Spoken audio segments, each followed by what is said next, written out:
hot skill no phải phải bạn liệt rồi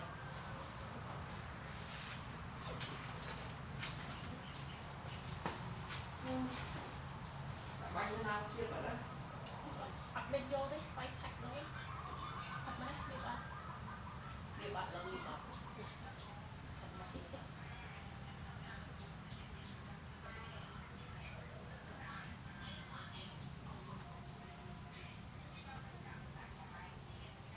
không phải cái liệt mật đó nè ai kẹt liệt một tỷ bạn và họ bạn đẩy bằng cái liệt liệt mặt là nó mặt lúc một rồi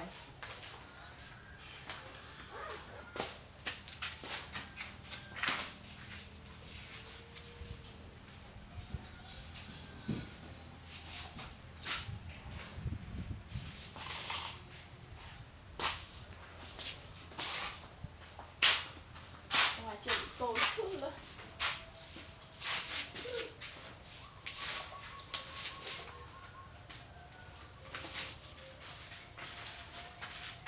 nó có con ông chỉ chui ấy sợ tự ngoạn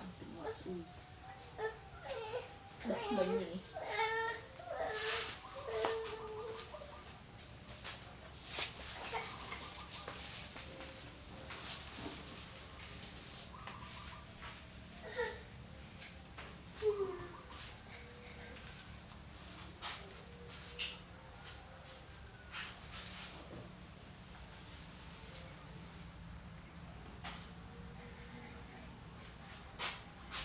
đó là thế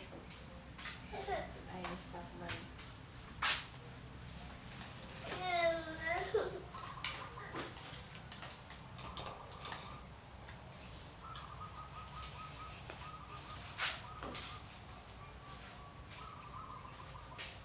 này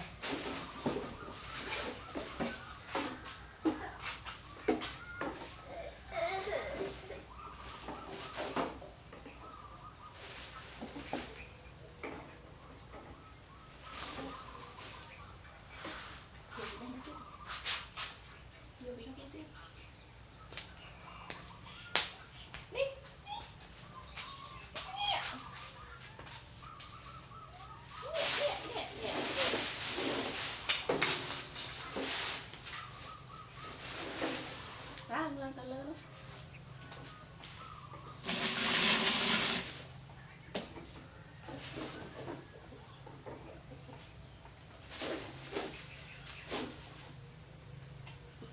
đặt tiếp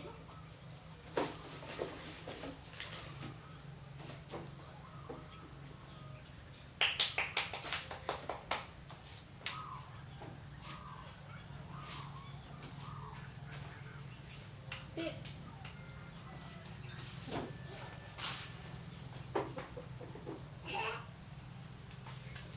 ba mà chung được gì vậy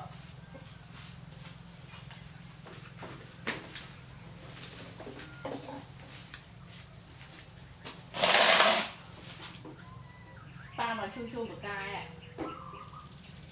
cái Việt Nam yeah đạo diễn như điện xem rồi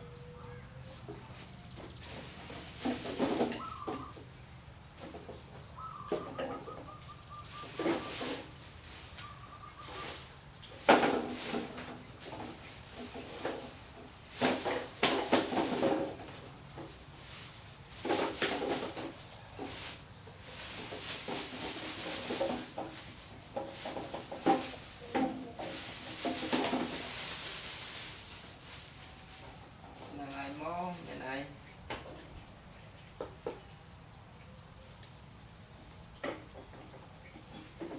tao đâu ra mẹ lì mẹ nè hai cửa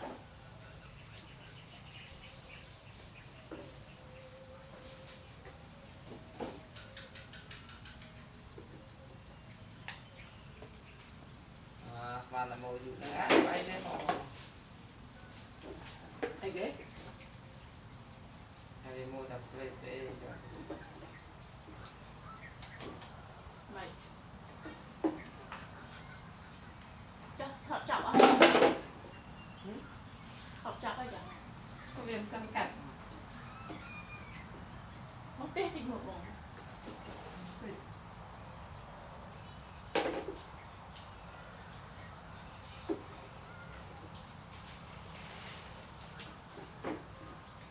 yeah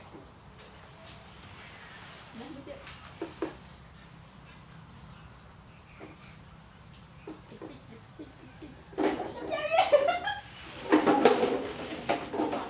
việc dạ đâu tại bên tuần trường chị là một nữa việc dạ đâu